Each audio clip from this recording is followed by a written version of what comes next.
আসসালামু আলাইকুম ভিউয়ার্স, আবারও সকলকে ইংলিশ ধারাবাহিক টিউটোরিয়ালে স্বাগত জানাচ্ছি। টেন্স একটি পরীক্ষায় কখনো কি এক্সাম্পল, টেন্স ট্রান্সফার অথবা ট্রান্সলেশন চীনার উপায় বাংলা এবং ইংলিশে কতভাবে আসতে পারে, এই বিভিন্ন ধরনের গুরুত্বপূর্ণ তথ্যগুলো আমি আলোচনা করব।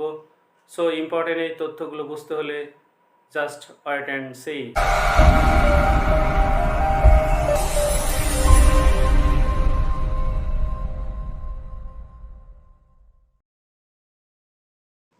টেন্স পরীক্ষায় কতভাবে আসতে পারে এই বিষয়গুলো শেয়ার করতেছিলাম। প্রথমে আমরা 1 নম্বর এক্সাম্পলে লক্ষ্য করতেছি the boy will have done the work, অর্থাৎ এটা ব্র্যাকেটে আছে কোন tense, that means tense identify. আমরা জানি শ্যাল উইলে হ্যাভ এবং ভার্ব 3 থাকলে ফিউচার পারফেক্ট। সো 1 নম্বরের অ্যান্সার হবে হচ্ছে ফিউচার পারফেক্ট। পারফেক্ট মানে হচ্ছে মূল ভার্বের পাস্ট পার্টিসিপল বা ভার্ব 3। 2 নম্বর কোশ্চেন আমরা লক্ষ্য করতেছি পাস্ট পারফেক্ট কন্টিনিউয়াস এর স্ট্রাকচার বা গঠন।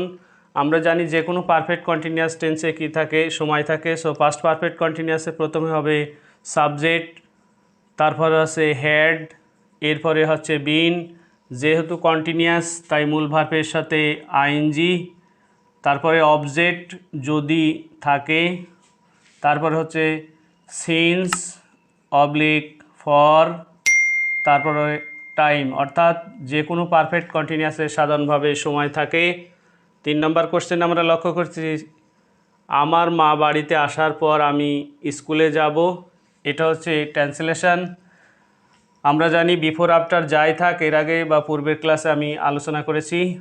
বিফোর আফটার যাই থাক শেষের কাজটি আমি আগে লিখব, অর্থাৎ আমি স্কুলে যাব, যেহেতু পর আছে তাই শেষের কাজটি হবে ইনডিফিনাইট, যাব ভবিষ্যৎ ফিউচার ইনডিফিনাইট।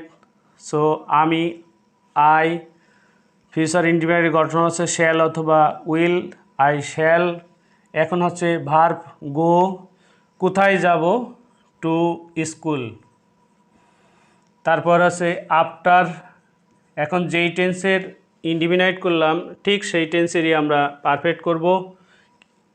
আমার মা বাড়িতে আসার, আমার মা হচ্ছে মাই মাদার। এখন ফিউচার পারফেক্ট শ্যাল অথবা will have, my mother will have. বাড়িতে আসা, এখানে আসা হচ্ছে ভার্ব কাম, কেম, কাম। কোথায় আসবে, হোম, বাড়িতে। 4 নম্বর কোশ্চেন আমরা লক্ষ্য করছি he did not help the old man, ব্র্যাকেটে আছে প্রেজেন্ট কন্টিনিউয়াস, এই টেন্সটাকে প্রেজেন্ট কন্টিনিউয়াস করা লাগবে। আমরা জানি যেই টেন্সে ট্রান্সফার করব সেই টেন্সের গঠন অনুযায়ী সাজালেই সেটা ওকে হবে। সো প্রথমে সাবজেক্ট হি, প্রেজেন্ট কন্টিনিউয়াসের গঠন হচ্ছে am is are, he is. যেহেতু এখানে নট আছে নেগেটিভ তাই এখানেও নেগেটিভ হবে। এখন মূল ভার্বের আইএনজি হেল্প, তার সাথে হচ্ছে আইএনজি হেল্পিং, অবজেক্ট হচ্ছে দ্য ওল্ড ম্যান। 5 নম্বরে আমরা লক্ষ্য করতেছি ফিউচার ইনডিফিনাইট এর ইন্টারগেটিভ এক্সাম্পল। আমরা জানি ফিউচার ইনডিফিনাইটের গঠন হচ্ছে subject plus shall will plus verb 1 plus object. যদি কোনো সেন্টেন্সে অক্সিলারি ভার্ব থাকে তাহলে সেই সেন্টেন্সের অক্সিলারি ভার্বটি সাবজেক্টের পূর্বে বসালে সাধারণত ইন্টারগেটিভ হয়।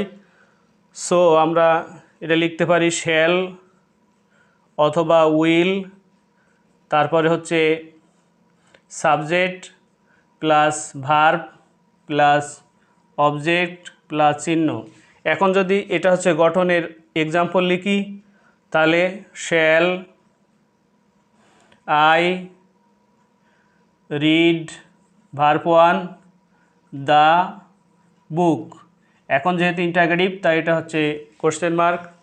সো ভিউয়ার্স, এতক্ষণ আমি একটি টেন্স পরীক্ষায় কতভাবে আসতে পারে সেই বিষয়গুলো আলোচনা করলাম।